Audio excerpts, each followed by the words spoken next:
नमस्कार, मैं हूं आशुतोष। आप देख रहे हैं टेलीकास्ट न्यूज। आखिरकार दिल्ली के सीएम अरविंद केजरीवाल सलाखों के पीछे चले ही गए।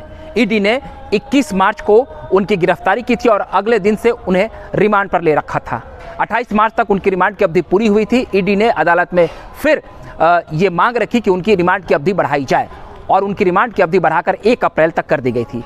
और अब रिमांड की अवधि जब खत्म हुई तो ईडी ने कहा कि हमारी पूछताछ पूरी हो गई है, अब इन्हें न्यायिक हिरासत में भेज दिया जाए। तो 2 हफ्ते की न्यायिक हिरासत यानी कि 15 अप्रैल तक दिल्ली के सीएम अरविंद केजरीवाल को जेल में रहना होगा। उसके बाद उनकी सुनवाई हो सकती है, वो अर्जी लगा सकते हैं। लेकिन सबसे खास बात यह है कि धन शोधन जो अधिनियम ये होता है, इसमें जो धाराएं लगाई जाती है वो काफ़ी कड़ी होती है। जो कानून के जानकार होते हैं और जो इसके एक्सपर्ट हैं, उनका ये कहना है कि इसमें बेल मिलना जो है वो काफ़ी मुश्किल होता है। जमानत की अर्जी जो वो लगाएंगे वो उसके भी खारिज होने की संभावनाएं काफ़ी प्रबल है। तो ऐसे में अरविंद केजरीवाल भी अब मुश्किलों में घिरते दिख रहे हैं। पहले भी जो मनीष सिसोदिया जो दिल्ली के पूर्व डिप्टी सीएम रहे हैं, या सत्येंद्र जैन जो दिल्ली सरकार में मंत्री रह चुके हैं, और फिर संजय सिंह जो आम आदमी पार्टी के राज्यसभा सांसद हैं, वो भी मुश्किलों में घिरे हुए हैं।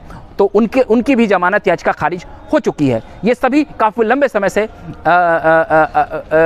जेल में बंद हैं। तो अब अरविंद केजरीवाल भी दिल्ली के तिहाड़ जेल में पहुंच गए हैं और उन्हें वहां रखने से पहले सुरक्षा के इंतजाम को काफ़ी पुख्ता किया गया, क्योंकि वो अभी दिल्ली के मुख्यमंत्री। ऐसे में तिहाड़ जेल में उनकी जो सुरक्षा में किसी तरह की चूक ना हो, उसको लेकर के काफ़ी बंदोबस्त किए गए हैं।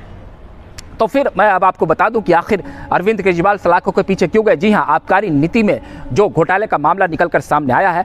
वैसे तो आप जान सकते हैं कि जो भी राजनीतिक पार्टियां हैं, उनका घोटाले से काफ़ी संबंध रहा है। कई ऐसी पार्टियां रही हैं और उनके कई नेता जो हैं वो सलाखों के पीछे जा चुके हैं। कई मुख्यमंत्री भी जा चुके हैं। अभी आप देख सकते हैं कि बिहार के पूर्व मुख्यमंत्री लालू प्रसाद यादव भी कभी सलाखों के पीछे गए थे। जयललिता भी गई थी। अभी मौजूदा दौर में झारखंड के मुख्यमंत्री शिबू सोरेन भी गए हैं और अभी अरविंद केजरीवाल भी गए हैं। तो आबकारी नीति में जिस तरीके से जो सरकार ने उस नीति में बदलाव किया था, अब उसे केंद्र सरकार ने खारिज भी कर दिया है। लेकिन इससे जो कुछ लोगों को लाभ पहुंचाया गया, जिन लोगों को लाभार्थी बनाया गया, उनसे मोटी रकम वसूलने का चार्ज अरविंद केजरीवाल पर लगा है। लेकिन आज अदालत पहुंचने के समय अरविंद केजरीवाल ने मीडिया के सामने एक बयान भी दे दिया। पिछली बार भी वो कुछ बोल रहे थे, आज भी बोल रहे थे, क्योंकि उनका एक क्रांतिकारी स्वभाव भी रहता है। उन्होंने कहा कि नरेंद्र मोदी जो इस तरह का काम कर रहे हैं वो ठीक नहीं कर रहे हैं। इससे एक दिन पूर्व आपने देखा कि दिल्ली में तमाम जो देश की प्रमुख विपक्षी पार्टियां हैं, उन लोगों ने एक बड़ी रैली रामलीला मैदान में बुलाई थी, जहां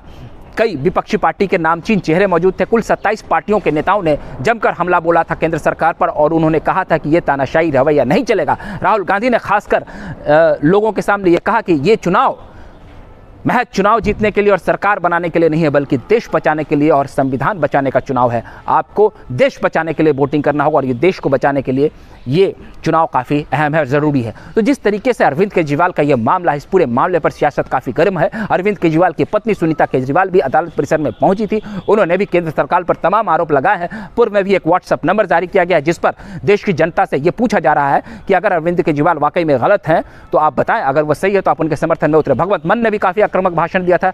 दिल्ली के बिहार के पूर्व डिप्टी सीएम तेजस्वी प्रसाद यादव ने भी केंद्र सरकार को आड़े हाथों लिया था। तो कुल मिलाकर अब ये देखा जाए तो सियासी पारा काफी चढ़ा हुआ है और दिल्ली में जिस तरीके से आबकारी नीति में बदलाव को लेकर अरविंद केजरीवाल घिरे हैं, अब उनकी मुश्किलें और चुनौतियां काफी बढ़ती दिख रही है। हालांकि मैं आपको ये बता देना चाहता हूं कि जिस प्रकार से अरविंद केजरीवाल की शख्सियत रही है, पूर्व में भी कई एक्सपर्ट और जानकार ये कहते हैं कि राजनीतिक पार्टियों को अपनी पार्टी चलाने के लिए, अपनी सत्ता चलाने के लिए धन की आवश्यकता होती है। तो ऐसे में अगर किसी प्रकार का घोटाला हुआ होगा या कुछ बातें हुई होगी तो उससे इनकार नहीं किया जा सकता है। खासकर आप देख सकते हैं कि पंजाब में जिस तरीके से आम आदमी पार्टी एक नई पार्टी थी, उसने चुनाव लड़े, फिर गोवा में भी चुनाव लड़ा, उसने गुजरात में भी चुनाव लड़ा। तो इस पर सवाल तो उठता ही उठता है। तो कुल मिलाकर देखा जाए तो ये जो मामला है पूरा घिरता जा रहा है और अरविंद केजरीवाल मुश्किलों में घिरते जा रहे हैं। आपको हमारा वीडियो अच्छा लगा हो तो उसे प्यार दे दें। अगली बार हम फिर नए वीडियो के साथ हाजिर रहेंगे। तब तक के लिए आप हमें इजाज़त दीजिए। बहुत बहुत धन्यवाद।